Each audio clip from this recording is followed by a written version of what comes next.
مینوالو په ګراسي ګرون کې په څلورم تاریخ باندې د پی ډي ایم جلسه وه چې د سوات انتظامیه ورته د دې جلسې اجازت نه دی ورکړی. د سوات د انتظامیه وینا ده چې په سوات کې د سیکورټي تھریټس او د کرونا ایس او پیز په وجه دلته جلسې اجازت نه ورکوو. په ګراسي ګرون کې په دې جلسه باندې د پابندۍ باوجود د پی ډي ایم مشران وایي چې هغوی به په هر صورت باندې په ګراسي ګرون کې دا جلسه کوي.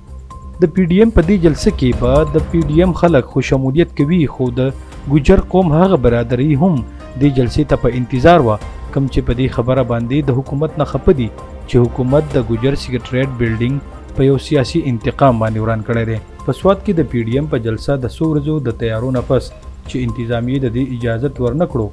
نو د عامو خلکو په ذهنونو کې نور هم سوالونه پیدا کړل. خو ګرانو کتونکو 3 ورځې مخکې په تحصیلي مټه صخره کې د پاکستان تحریک انصاف جلسه شوې وه چې هلته د وزیر اعلی محمود خان رور احمد خان په شمولیتي پروګرام کې خلکو ته د پاکستان تحریک انصاف ټوپۍ هم په سر کړې وې.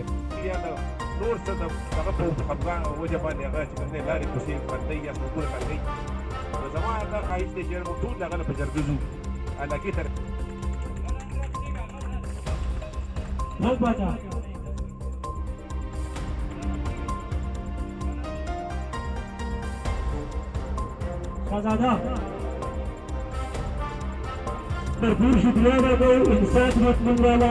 आसफ वाला मैं शुक्रिया अदा करो परिवार का करार करना मेहरबानी